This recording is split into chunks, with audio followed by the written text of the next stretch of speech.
What's up, yo? Welcome to Your One Life. I'm your host, Kim Young Kim, and I'm super glad to have you as a listener today. Before we get started, I want to tell you what this podcast is all about. This podcast is all about teaching you from the greatest minds in the world, helping you in all aspects of your life, and helping you overcome your fears by introducing new fears to you. Game on, let's go. All right, so today I'm going to be talking about the book Steal Like an Artist by Austin Kleon. But one thing to know about this book is it's not just for artists, because as a great man once said, every child is an artist. The problem is how to remain an artist once he grows up. Pablo Picasso. And life is an art. So because of that, we need to learn to steal like an artist. And another thing Picasso said is, good artists copy and great artists steal. That'll make a lot more sense as we get into it. Now, if you haven't had enough quotes yet, here's another one. We have always been shameless about stealing great ideas. Steve Jobs. Like I said, life is an art, and because of that, what you need to do is you need to understand that you're going to steal your way to the top like a 19th century robber baron without the guilt of having to give away your fortunes at the end of your life. Now, as I said earlier, this book is not just about art, it's about life, because almost everything in this book can be applied to your daily living so that you can catch W's all day long. Now, he starts the book off by talking about finding things worth stealing. He says there's only stuff worth stealing and stuff that's not worth stealing.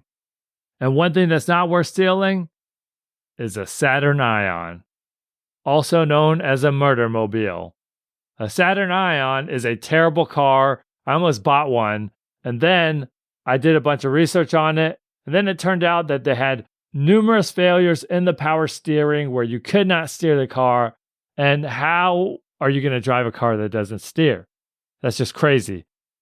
A Saturn Ion is a giant paperweight, and I'm on this tirade right now because recently I ran into this young lady who works at the coffee shop that I go to sometimes, and she actually drives a Saturn Ion. So if you know anybody who does, let them know their car is worthless, to push it off a cliff and cut their losses. All right, my PSA is over now. So when you come across things that are like the 6th worst car ever made, what do? You just keep moving. And then you find things that are worth stealing, and then you steal those things. And when we're talking about things worth stealing, we're talking about ideas. We're talking about practices. We're talking about stuff that's so good, we need it in our life. We need to copy it so we can learn from it. And like many of the greatest minds in the world, we take from it, not to plagiarize it, not to pass it off as our own, but because it's so dang good, it's worth stealing. Think about this. The Declaration of Independence, written by Thomas Jefferson, was really a bunch of ideas that he took from philosopher John Locke.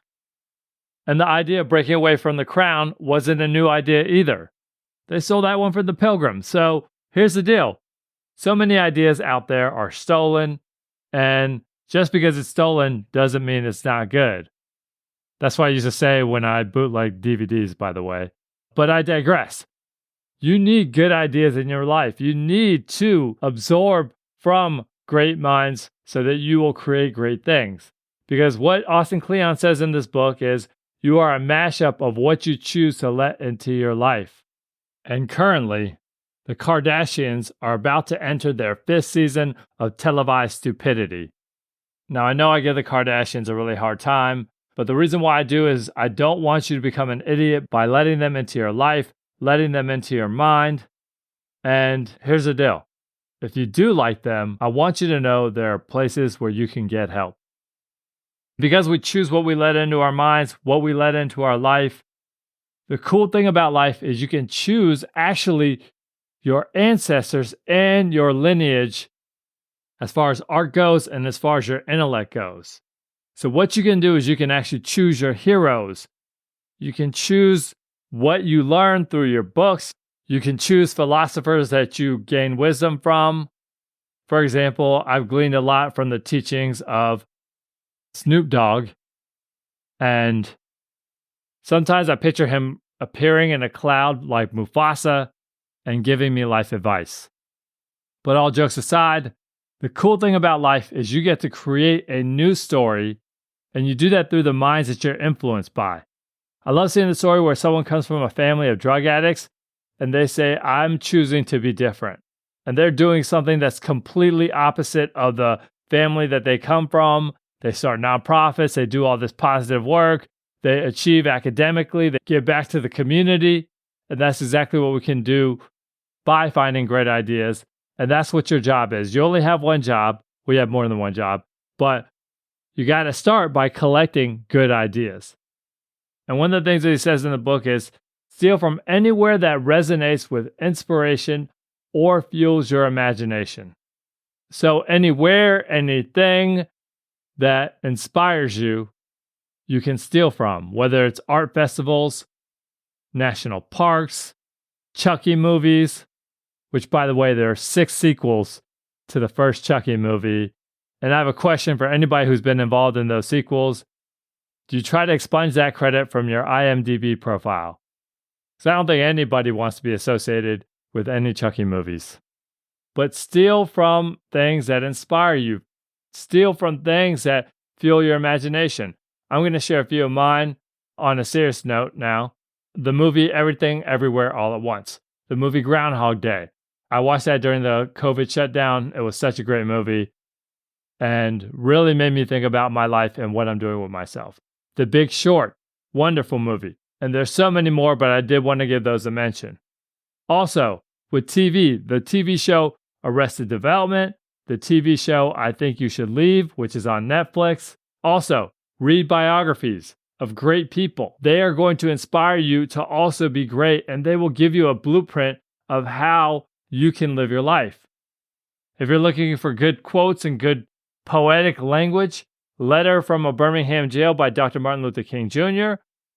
Finding great quotes in general is one of my favorite things to do. I am unashamedly a quotophile, and you will hear me quoting great minds often on this podcast in real life. I love to steal from those great minds and add those ideas to my mentality and my mental frameworks and my life mantra. Go to museums, go spend time in nature. But what you need to do is you need to find great sources to take from and then do just that.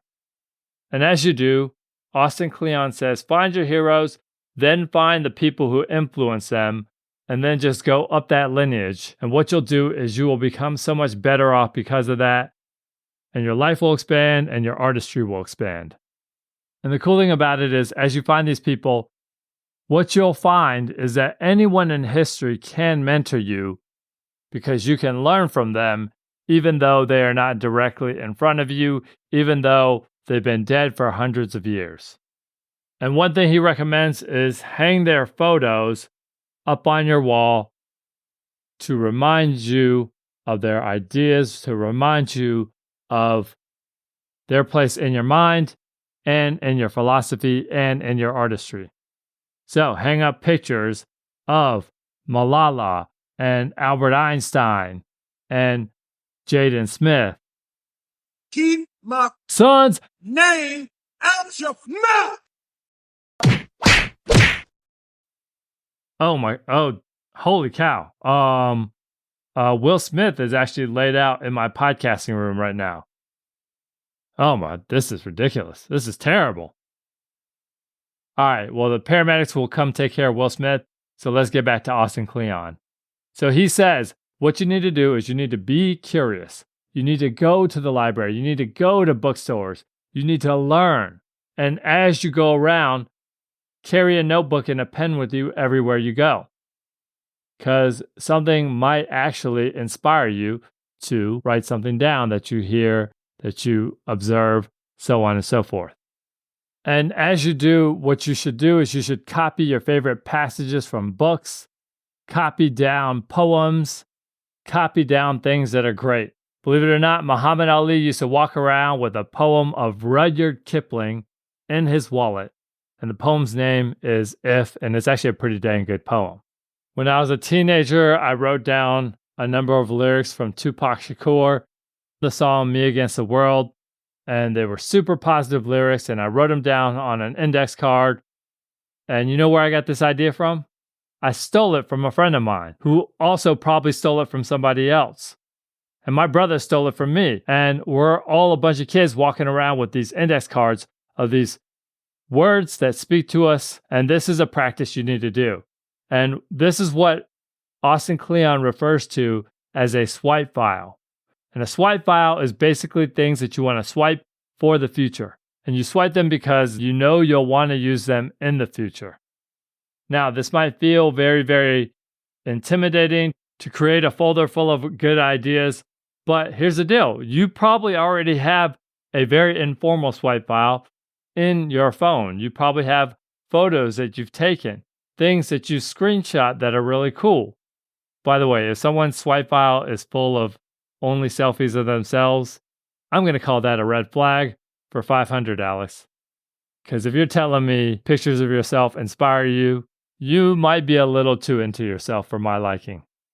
Now, going back to it, you have your photos, you have your screenshots, you probably bookmarked things on Facebook and LinkedIn.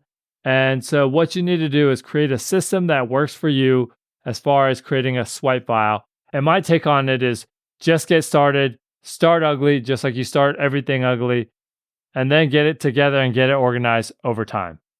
Now, as I read the book, it made me think about this guy named Ira Glass, who is an NPR radio personality, who is a person who took forever to become who he is today. And one thing that Ira Glass did, which I think serves all creatives and all people in general, is he has this talk. It's like a 2-minute talk.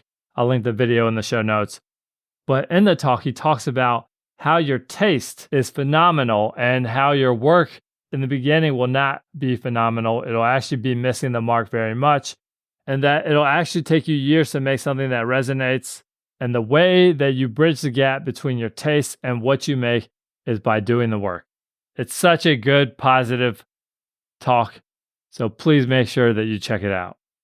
And Austin talks about copying and how important it is. He says, start copying because copying is about reverse engineering. Now, you may or may not know the name Rakim, but Rakim is the godfather of modern day hip hop. He is a dude that came up in the late 80s, and his rhyming structure was so complex compared to all the other rappers at the time. And any rapper who's worth their salt has studied Rakim and are influenced by those who are influenced by Rakim, and those rappers include Nas, Biggie, Eminem, and the list goes on. Even great rappers have to copy because they're not great in the beginning. I remember reading an article where Kendrick Lamar talked about how he used to copy Prodigy from Mobb Deep. Now, Prodigy's decent. He's good, but Kendrick Lamar is light years beyond Prodigy, but he had to copy him in order to surpass him. And the Beatles, the same thing. They started as a cover band. They covered other people's songs, and that's how they ended up becoming the Beatles. By copying, they developed their sound, and that's what you got to do as well. Now, this whole time as I'm talking about this book, it sounds like Austin Kleon is advocating plagiarism, and he's not. So I'm going to read through the chart that he has on one of these pages to help you to understand what he's trying to say. He says, good theft honors while bad theft degrades. Good theft studies while bad theft actually just skims. And that's what you got to do. You got to study the greats to become like the greats. Good theft steals from many, bad theft steals from one. And he talks about this in the book. He says, when you steal from many, that's how you become an original. He also says good theft gives credit while bad theft plagiarizes. Yeah, you never want to pass things off as your own. Give people the respect due that they should get if you do copy their style. He says good theft transforms while bad theft imitates. And we'll talk more about making something your own in a little bit. And he says good theft remixes while bad theft rips off. So you can see the difference of what he's saying in his book of what good theft is and how good theft is the right way to steal, but also will help you to come into your own. And that's what I want to talk about right now. He says, steal the thinking behind the style. Not just the style itself, but what are they thinking as they're creating, right? Watch in-depth interviews of these people. Learn from them, their mentality, so you can become like them, so that you can develop. Because the mentality and the thinking is what makes them them. A lot of these people have written books and have books written about them, whether it's Steve Jobs, Benjamin Franklin, and most recently, Arnold Schwarzenegger, the Terminator, which if you've seen him on a lot of podcasts recently, it's because he just dropped a book about success and about his life. And what Austin Kleon advocates is study how they became great. Because what he says is you don't want to look like your heroes, you want to see like your heroes. You want to internalize their way of looking at the world, because that's how you're going to end up having success like them. Now, there's a CEO that I respect very much. Her name is Kat Cole, and she has this method of thinking, which I think is brilliant. She calls it the hotshot method. And the hotshot method is basically thinking about someone you admire and imagine that they're in your shoes facing the same decisions that you are facing. And what she does is she thinks for about 5 minutes, what would this person do if they were in my situation? And this is really brilliant because it allows you to make a good decision like what your heroes would probably do in your shoes. And as you go around and as you steal and as you learn, what you need to know is a lot of your heroes actually want you to steal from them. That's something Francis Ford Coppola said. He says, we want you to steal from us because when you steal, you find your voice, and later, other people will steal from you, and that's what moves filmmaking forward, and that's what moves art forward. And Austin Kleon says in the book, honor your heroes by using their influence to make it your own and add something to the world that only you can. And that's why you hear anybody who's being genuine talking about how they stand on the shoulder of giants, because we all do. Every last one of us stand on the shoulder of giants. And it's because of that groundwork that is laid out before us that we can do the work that we do. And the best way to honor your heroes is to do that work, to offer up to the world the unique contribution that only you can.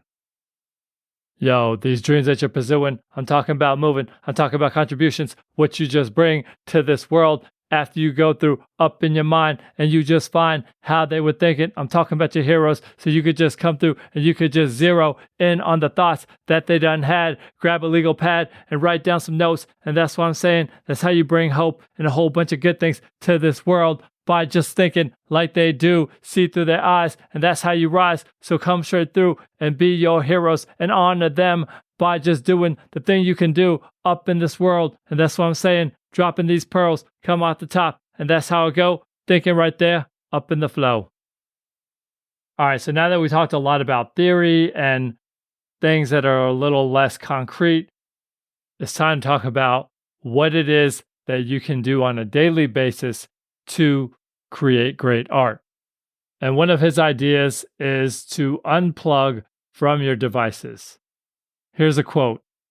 We don't know where we get our ideas from, but what we do know is that we do not get them from our laptops. And that's John Cleese, an actor who originally gained his fame through the Monty Python movies. What Austin Kleon says is, it's a good idea to disconnect in general, and I wholeheartedly agree with that sentiment. And he says, yes, you do need to use technology in your computer sometimes, but what you got to do is you have to go from analog to digital and loop back to analog to digital and so on and so forth. And that's actually what I do. I've read this book years ago, and I guess that idea just stuck with me, because what I do is I read the paper copy of the book and I write notes in the margins, I underline, I highlight, and then from there I take the book and I type up the script on my laptop, and then I print out the script, and with the printout, I punch it up with jokes using a pen, and then I take it to my computer, I retype everything, and then I print it out again, and then I punch it up again until I get a script that works really well for me. And if you have to spend a lot of time on your computer, one piece of advice I've gotten from somewhere else is to take out some Play-Doh, play around with it, because something about physically touching things with your hands gets your brain to think better. And if you can't get some Play-Doh, just do something with your hands besides just typing on a keyboard. And he's actually a big advocate of boredom. He says being bored actually helps you to have good ideas. So do the dishes, take long walks on the beach, in the mall, whatever, is the same thing, right? Mow the grass, garden, vacuum, sweep. If your house is clean, go to your neighbor's house, vacuum and sweep while they're not home. And I'm sure they'll appreciate that, by the way, as long as you leave without a trace and you keep it a mystery on who is going into their house when they're not home and cleaning for them. It's all about being charitable and generous. And as you're bored, what you're going to do is you're going to find the work that you should probably be doing in your life. Here's a quote he used in the book. The work you do while you procrastinate is probably the work you should be doing for the rest of your life, by an artist named Jessica Hirsch. Now, when I'm procrastinating, what I do is I throw on a black security shirt and I sneak into rock and roll concerts. And I don't know how I'm going to do that for a job, except actually work for security. I don't want to do that. Forget that. That's ridiculous. Never mind. And as you're bored, he also says, do fun things that speak to your soul. He said that there's a time in his life where he stopped playing music, and it literally felt like he had a phantom limb that was cut off.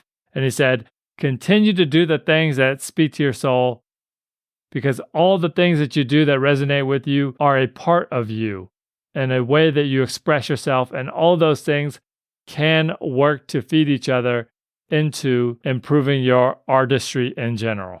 And speaking of things that speak to you, he says, build your own world, pick up books and objects that speak to you, tape things up on the wall, hang things up.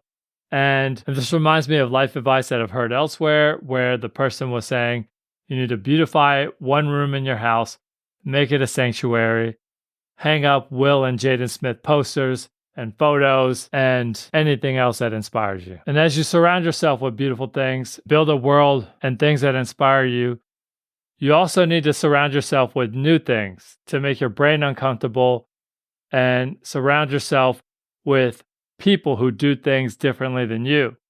So my advice is become a mob informant. Boom. There it is.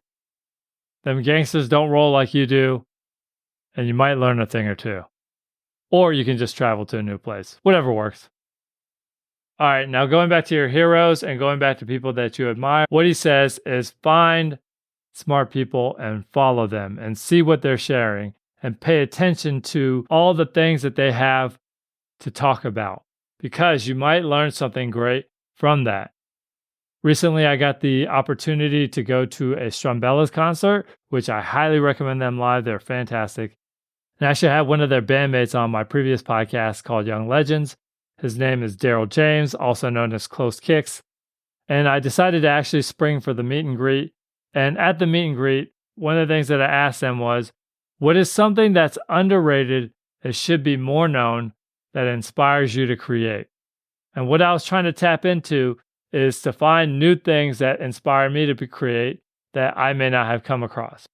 And if you have the opportunity to access people and ask them what they think is great, then do that. If you don't, just pay attention to what they're talking about, and you will probably be exposed to new good things that are inspiring, that are great, and that are going to make you better as an artist and as a person. Another thing he talks about is finding the most talented person in the room and going out and hanging out with them. And also try to be helpful for them. Don't make it a one-way relationship. Now, I know a guy named Wonder who is a music producer, and he got the opportunity to interact with this guy named DJ Toomt. And DJ Toomt actually needed help with some sort of music setup. I don't know the exact story of it, but Wonder had the skills to help him with the setup, and then that built a bridge with him, with DJ Toomt, and they actually co-produced a song, and they actually won a Grammy together. It's that song by T.I. called What You Know About That. Since then, Wonder has been able to make beats for 2 Chainz, Drake, Lil Wayne, Fall Out Boy, and all of this was based on his people skills, his technical skills, and also eventually his music skills. And so that's what you got to do. Go out there, build bridges with people that you might want to work with, people you admire, people who are talented, and that will open up all sorts of doors for you.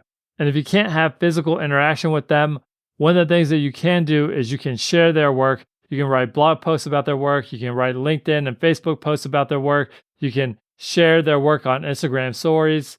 And when you do that, you're going to get their attention. They're going to see you as a supporter, right? They might see you as a fan, but they will see you as a supporter. And most people aren't so big that they don't appreciate their supporters. I've done this many a times with people who I love their work, and I share it on Instagram stories, and then they share what I shared to their stories. So they're paying attention to what I'm doing. And that's what you got to do to get on their radar and just to give credit where credit is due. Another practice he talks about is creating a logbook. And a logbook is just basically a list of the things that you do every day. You know, what projects you've worked on, where you ate lunch, what you saw on TV, what movies you watched, so on and so forth. And what he says is small details will help you to remember the big details. And I like this because this is an easy habit building way of eventually getting to journaling. And what we've learned from Atomic Habits, if you listen to that episode, is you need an easy way to get started. And that's how you're going to get started. And that's how you're going to be able to build from there. And one of the ways to do this is to think about what are the best ways that happened that day, which will focus you on the good. And focusing on the good is a great way to live your life and to have good mental health. And if the best thing that happened that day is you got laid off or fired, that's probably a telltale sign you need to quit your day job. Now, speaking of day jobs, he does advocate making sure that you keep your day job because day jobs are good for you and you need them not just for the paycheck, but for the fact that it is better to have a routine in your life than to have a bunch of time. And this is actually advice that I heard from Dr. Drew. Dr. Drew was a keynote speaker at a conference I went to not long ago, and he says, don't quit your day job. He continues to practice medicine, and yes, he doesn't work 40 to 60 hours a week like a lot of doctors, but he still is in the game. And that's a good thing to do. It not only creates stability in your finances, but it also creates stability in your day-to-day activities. All right, so that's pretty much the episode. I'm going to end on a positive note. He says to keep a praise file because sometimes you're going to get discouraged, and it's a good idea to have things that people have said in the past that have been compliments for those days that you are having a bad day. What he does is he opens up his praise file, quickly looks at the positive things that people said in the past, and then he goes directly back to work. And this is really important because what you need to understand is you need 6 attaboys, attagirls to offset one negative comment. And negative comments have a more powerful impact on your mind and your psyche than positive ones. So you should definitely focus on the good and the positive things that people have said. And I would say temper that with if people give you negative feedback, but they do so to help you, then maybe you should take that to heart and try to improve from it. You can go and be so great by stealing from the people who you admire, and you will form the wonderful things you will do.